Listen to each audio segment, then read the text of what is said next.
Good morning and welcome, Patriot Radio News Hour. I'm Joe Jaquint, CEO of the Patriot Trading Group. Our toll-free number, 800-951-0592, legal, lawful, constitutional tender.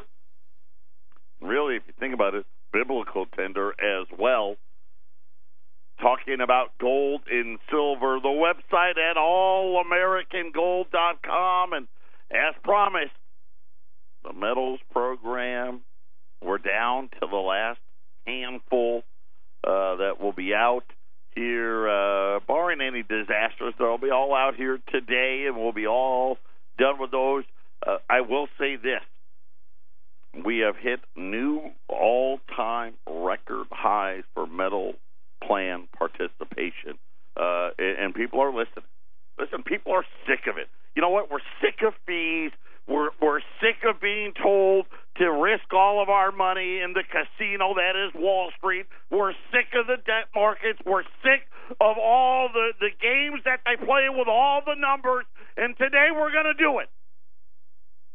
I was going to get to it yesterday. I wasn't able to. Today we are going to peel back the lid that is this quote-unquote great jobs economy and what they say are rising wages. We're going to pull that all back today. Got a great show lined up for you. I want to say this before we get too far along. Sign up for that metals program. In January's brand new month. Get in. Listen, you're going to get great prices. Here's the best part, right? No fees. Is there a setup fee? How about I need to cancel?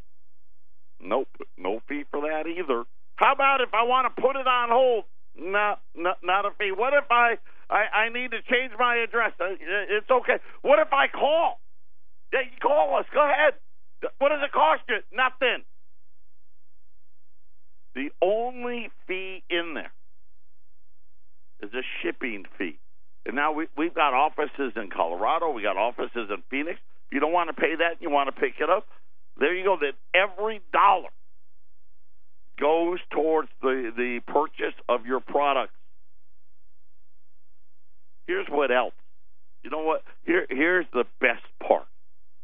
I don't call you every year and ask you, hey, I see that you bought a bunch of gold.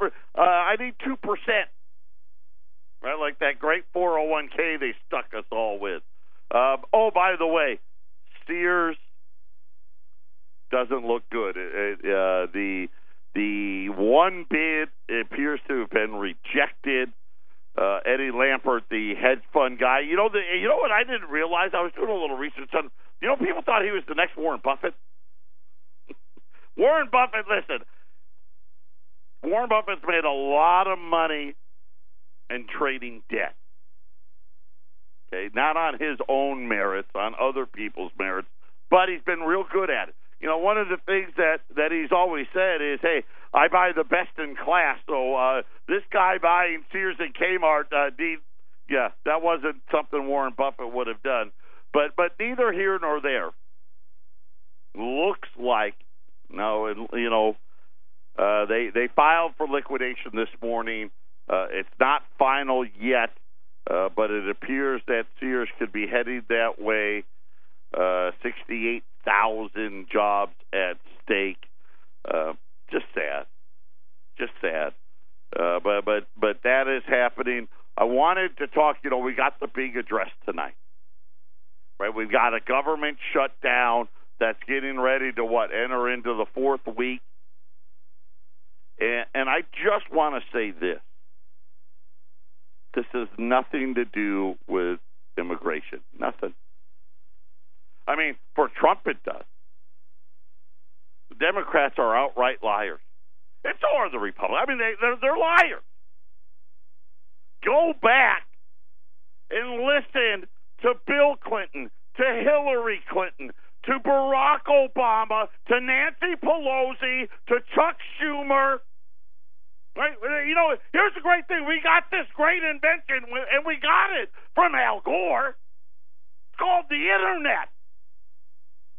But you can go on YouTube And you can hear them talk about how they wanted a border wall and how people entering this country illegally shouldn't be treated the same way as people that live here legally. And all of it. It's all there. And they get all these people, and unfortunately, you know what? America's turning into sheep. They are. So all these people, they get their quote unquote their base all riled up.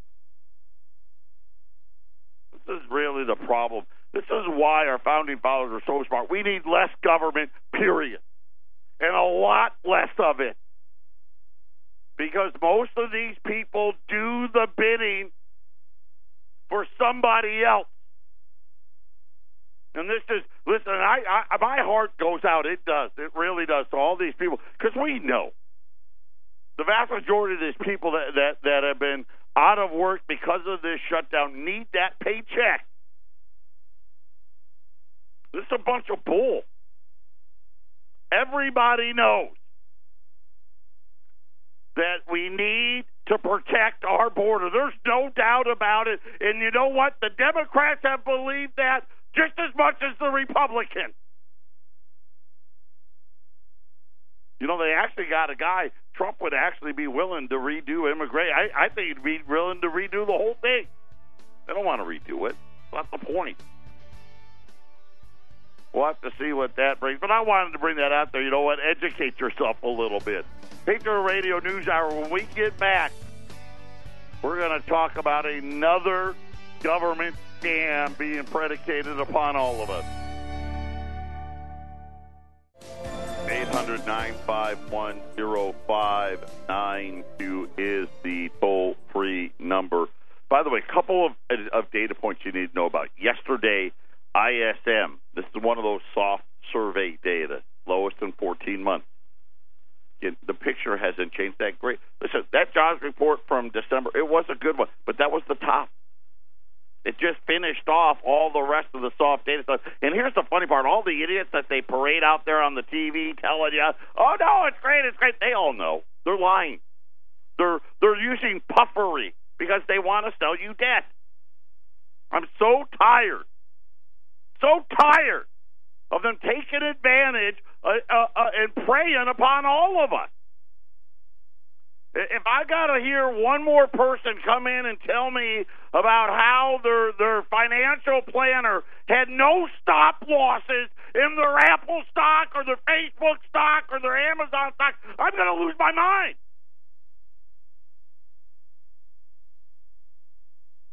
Billions of dollars just stolen because of, call it ignorance.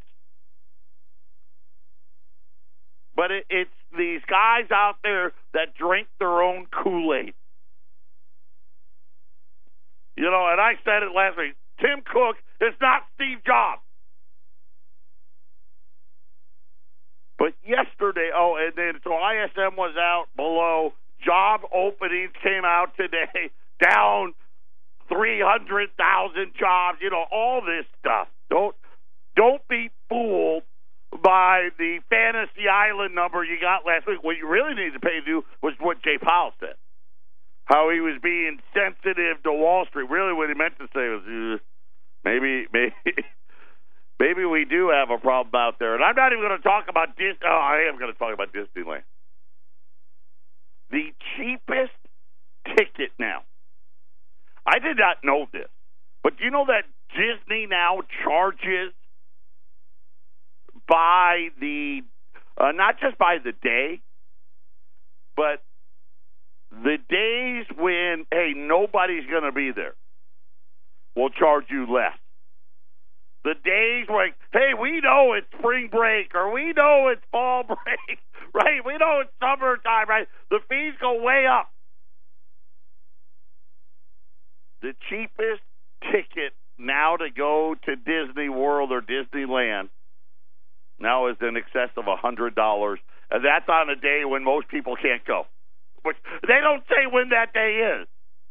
By the way, it can cost up to the most expensive ticket, $1,900. But don't worry, There's no inflation. But here's the thing that really disturbed me, and I found this yesterday. I did not know it. As we get these jobs numbers out, and I tell you all the time, like the jobless claims number, that number's garbage now. Right? I think now used to be, kind of like everything else used to be. In the 80s and the 90s, when you got to 55, you got moved into bonds. Because Wall Street's a casino, and everybody that really works in there should know that. And you didn't want to jeopardize your retirement nest egg. How many of you over 55 are not in bonds? How many of you? The answer probably should be all of you aren't, right? Because just as the biggest group of older people got to those ages, what did they do? Oh, that's right. They brought interest rate. I mean, where are we at? 2.25% to 2.5%. You can't buy bonds and make any money. I mean, you can risk buying Sears bonds, right? You can buy a bond, make 7, 8, 9% on a CD. Can't do it. Used to be that when you got a job, you got to file for unemployment when you lost that job. Now, most of the jobs people get, they can't. Right? They call it the gig economy. I don't know how many years ago I told you about the side hustle. Apparently, when they talk about wages, the gig workers don't get counted. Yeah. And we all know, and you gig workers out there, listen, they're the heroes. They really are. When you talk about why it is, why we're doing at least relatively better than everybody else, because there's out there, I can't tell you, I know so many people that are working multiple jobs. And they have to. They aren't doing it because they want to. We went from a society in 1971 where the overwhelming majority of households, I'm not talking about 51% or 61% or 71%, I'm talking about the overwhelming majority of households in this country, one person worked. We had the strongest middle class in the history of the world. China's going to have more people in the middle class than we got people. I think they may already have it.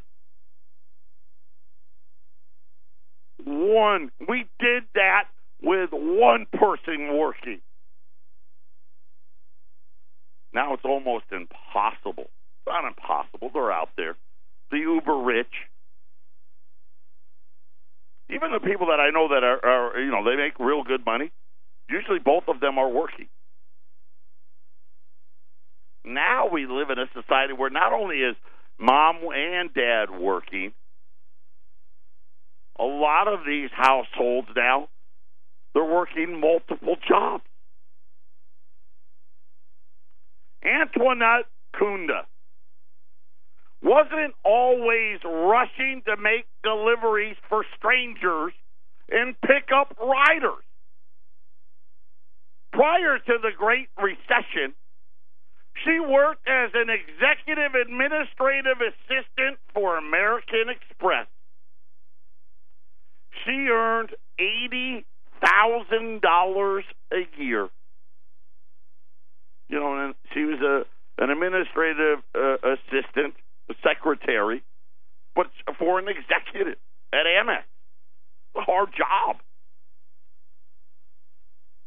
She earned roughly $6,667 a month. Today, she works in the gig economy. I don't consider myself having a primary job. She works for Uber, Lyft, Postmates, Instacart, and I don't even know what that is, DoorDash, Grubhub, and various other on-demand delivery and rideshare apps. My primary job now, she says, putting a roof over my head. Her current goal is to make $5,000 a month. In reality, she says, she's lucky if she can make $100 a day. Yeah, and I know a lot of people like this, and it's true. 5 years ago, you could probably do that $5,000 a month. That's gone. There's so many people doing this to try to make, $100 a day. She says that she's lucky if she makes $2,800 a month.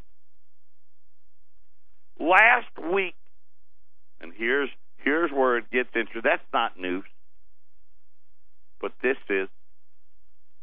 The Bureau of Labor Statistics, okay, the infamous BLS. Really, what it should be called is the BS.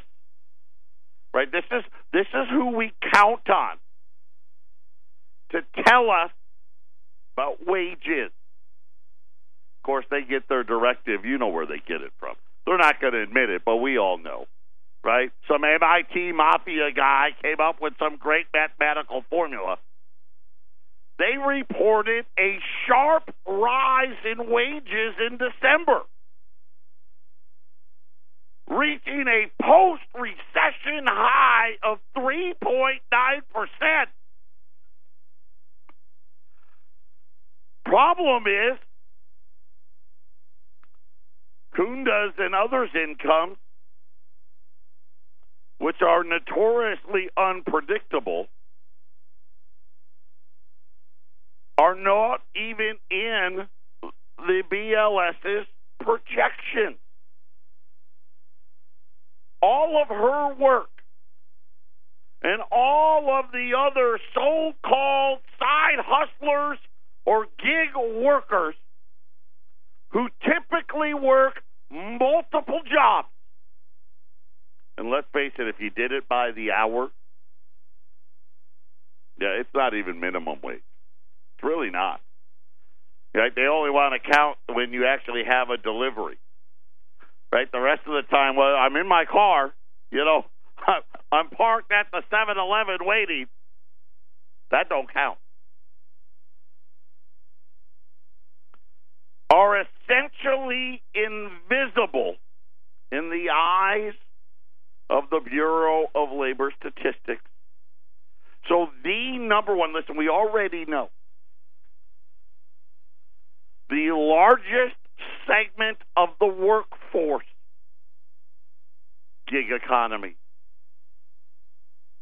The BLS, and I did not know this. I didn't. I thought, why wouldn't they count them? They know they're working. They can see it. Right? It's not like Uber and Lyft don't report what they're paying people. But they said, And you know what's funny? This isn't that new. It's not like, this just started last week or last month or last year. But apparently, they don't want to count them. Listen, if these people were making, you know what, if she was making that $5,000 a month, trust me, the BLS would want to count them. Right? If she was making what she was making over at Amex, the BLS would have wanted to count them.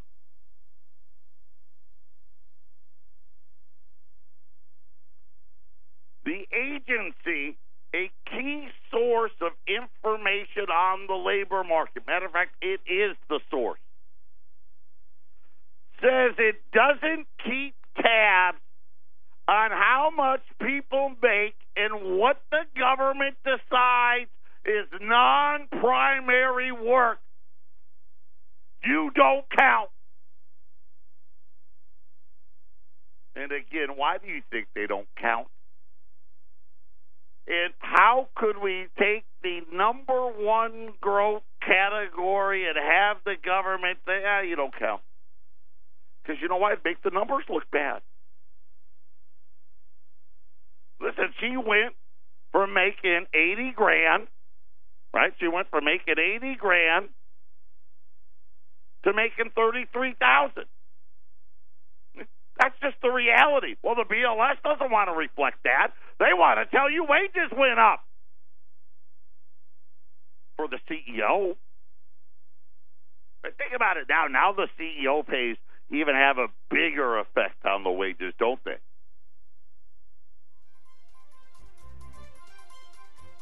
We're going to talk about the rest of the problem with the growing problem of the gig economy when we return. This is the Phyllis Schlafly Report, a daily commentary continuing the conservative pro-family legacy of Phyllis Schlafly. Now, the president of Phyllis Schlafly Eagles, Ed Martin. Predictably, a federal judge in San Francisco interfered in late November with President Trump's efforts to stop the incoming illegal immigrant caravan.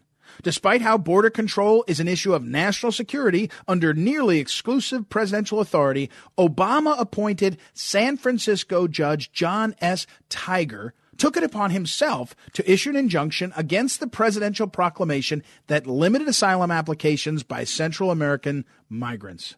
That left President Trump with no good option. Either appeal to the very liberal Ninth Circuit, where the deck is stacked against him, or file an emergency petition to the United States Supreme Court, which rarely interferes in cases pending in the lower courts. But this pervasive problem of judges blocking lawful Trump actions is not limited to the left coast or even Obama appointees.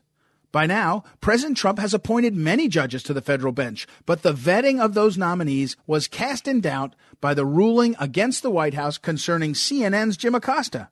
A Trump-appointed judge ruled that President Trump cannot promptly exclude a misbehaving reporter from his own White House. President Trump nominated former Senate Judiciary Committee counsel Timothy Kelly to that bench. Kelly was confirmed almost unanimously, and into his courtroom landed the lawsuit by CNN against Trump to reinstate access to the White House by the abrasive Jim Acosta. CNN sued for Acosta to retain his access to the White House grounds even after he disrupted Trump's post-election news conference with an argumentative non-question.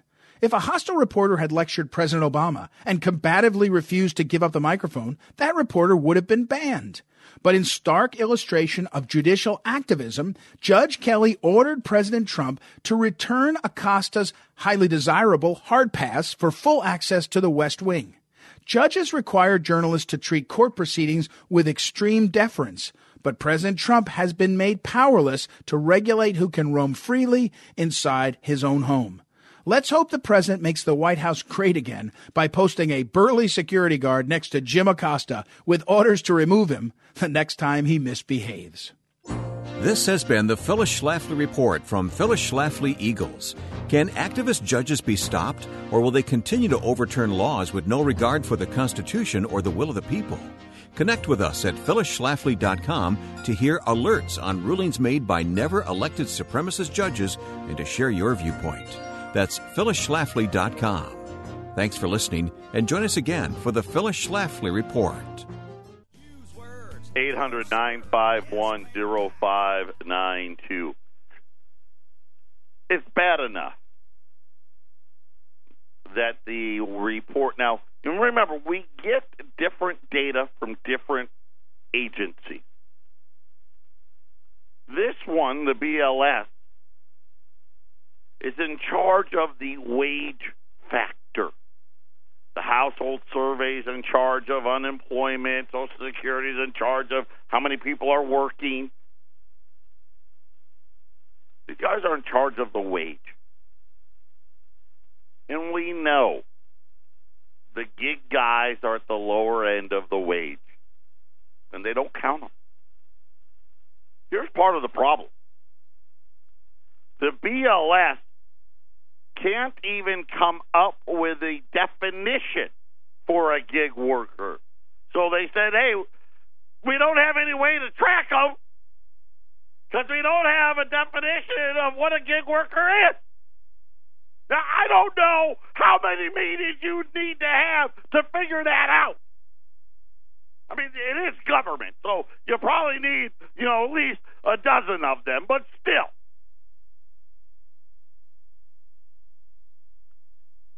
The closest thing they have is a contingent worker supplement. That's a real fancy word for saying temp worker. Okay, that's the closest thing, right? The temp agencies, we all know, right?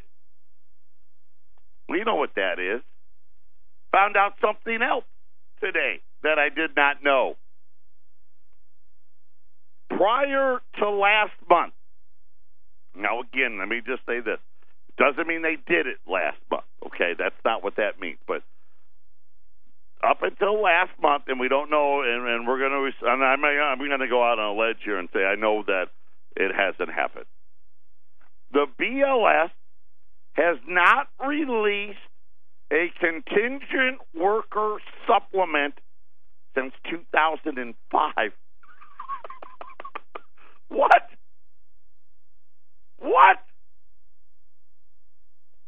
Hey, let's not count that either, right? Because I'm sure somebody gave them a phone call and said, hey, listen, that would make you look bad. Because we know what, temp workers don't make a lot of money either. The reason, at least in large part, I didn't say this, they say this, is to lack of funding. See, that's what happened. What? We go $1 trillion in debt every year. Lack of funding?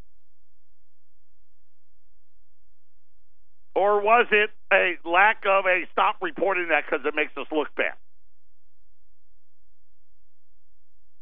The last report, so go back, 13 years ago, said that 5.9 billion people were, quote-unquote, contingent worker.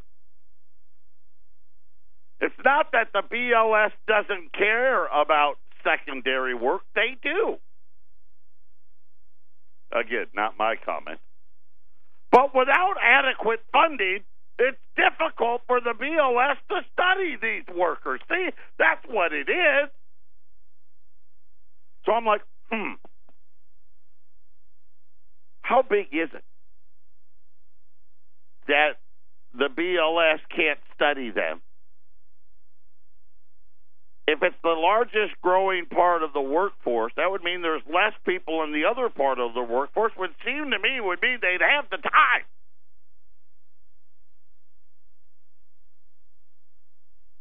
These workers come in many forms. See, it's so hard. There's a lot of forms. There's side hustle people with regular jobs. There's freelancers who take on extra clients on their off hours. Okay. But what about the people that do this because that's their job now? According to a 2017 survey, that's a little more accurate than going back to 2005. They estimate that 57.3 million Americans are freelancing. That would be 36% of the workforce. The freelancer's income is choppy and not well paid, the article says. Now, I don't know. Call me crazy. But you're telling me that more than a third of the workforce works this way, but the BLS, who is in charge of trying to figure out how much we make, doesn't even think about these people? Well, I take that back. They think about them. They just can't do anything about them. Other estimates about the gig economy are even larger. The Federal Reserve, yeah. See, these guys are so full of crap. That's why I tell you, get ready. You better get ready. Listen, they are lying, and that's all. You know what? And I hate to say that.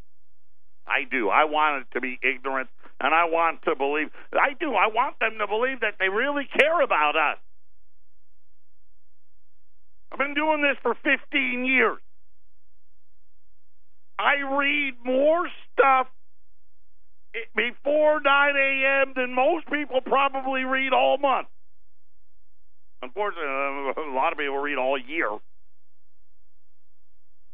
The more I learn, and trust me, I want to find it to be different, but the more I learn, the more I understand. This is how they want it to be. We are the sheep. What they used to talk about back in the caveman time, where they would try to herd like the woolly mammoths or whatever towards a cliff, right? Eventually they would fall off the cliff and they'd have, a mass killing, right? And they get to eat for days. This is what they're doing to us.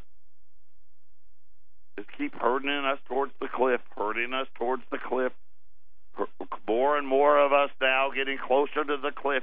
And the cliff is, think about that being middle class. We just keep falling off. Keep falling off. Here's the sad part. And we're proud. I'm proud. I admit it. I don't want people to know if I wasn't middle class. No, I'm middle class. We have more people that try to convince everybody that they're middle class, even though their income says they're not out here. I mean, it's a problem. And I'm sorry, there's not this big explosion of jobs. No, it's not. By the way, the Federal Reserve says there's 75 million gig workers out there. Go figure. Take the Radio News Hour. We'll be back after the break. Take everything you've ever heard about unemployment, wages, inflation, and just know that these are very manipulated numbers. And I want to be fair. It's hard. There's a lot of numbers. A lot of people. But this is something way beyond. When you look at what they don't count, every time, and again, I've been doing this 15 years, it's always the same. It's the ones that won't prove out what they're trying to tell you on TV. You're in for a rude awakening, and it's not because I say so. Just common sense. They created a huge giant bubble, and they started it in 1971. I mean, the whole debt was only $400 billion.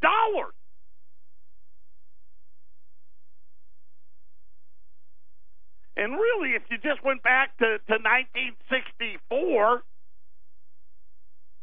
the debt was about $250 billion. $22 trillion. Here's the sad part. I've already told you. It's not even going to be 10 years from now. You don't even got 10 years. You're going to be 40. Think we're going to pay it? Come on. It's already unpayable. I mean, it's laughable. They're getting ready to change the money. They're getting ready to change the money. All the signs are there. Right? The war on cash. the quantitative easing, the tools of the toolkit, the fact that we can't get a Fed funds rate back anywhere near the average, which, by the way, average was 6 to 8%, so 7. If the Fed tries to get to 3, the stock market's going to be like 5,000. More and more businesses starting to turn away money, or at least the paper kind of money, according to the Wall Street Journal. From chain restaurants to hotel chains to the mom and pop, more and more businesses no longer taking cash. The inconvenient and sometimes awkward frustration caused by the cash bans have prompted lawmakers in New Jersey, New York, Philly, and D.C. to take up legislation. Yeah, you think what? Hey, to force them to take cash? Nope. Legislation to say, hey, maybe we need to get rid of it altogether. I'm going to tell you now. I'll use my business, because you know what? Nothing better than your own business. And it happens now right after every holiday, right there in the holidays. December, we set a record here for attempted credit card fraud. Right? Wendy's like, oh, yeah. I mean, it was huge. People ordering online that got a hold of your data, trying to buy gold from us with stolen credit cards. I mean, we have a whole procedure that we, Wendy and Arlene, at least once a quarter, I go over and over and over what we will not do. And it's incredible out there. And they're talking about, cash and inconvenience. Are you kidding me? Credit card fraud has cost me more money. Right? We've actually been, knock on wood, we've gotten really good at it. But Wendy will tell you, 2 years ago, it cost us $10,000. I'm just a little guy. But it's coming. Why? Not because of terrorists. Not because of money laundering. Not because of any evil doers. It's actually twofold. One, because they want to tax it. That's coming. But two, and most importantly, they want to make sure all of you get a real good bite of that real good bovine specialist sandwich they're getting ready to serve to all of us. See, if they get everything out, they get rid of cash, make it so everybody's doing everything electronically. When they go to the electronic currency, right, everybody got it. All I'm going to say is you better have your financial house in order way before that happens. You better have that gold and silver put away, because let me tell you, it's not going to be pretty. Something very, very bad is coming. Because that's how they do it. We know this. Listen, there's a clear pattern here. They take these horrible events to get to your wealth. In 1933, they took your gold. During the quote-unquote financial crisis, they circled all your wealth. I reward you. Your bank accounts, your IRA, your 401ks, your money market, your annuities, all of them. Getting closer to collection time. Patriot Radio News Hour, final segment coming up. 800-951-0592. That is our toll-free number. Remember that commercial, Smith Barney? We make money the old-fashioned way. We earn it. Yeah, now they fleece us. That's how they did it.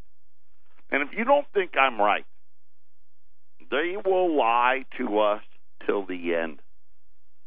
Need I remind you, 2 weeks before Bear Stearns went under, 2 weeks, their CEO was on TV, on the Idiot Box, on CNBC, telling everybody how great of a financial condition his company was in.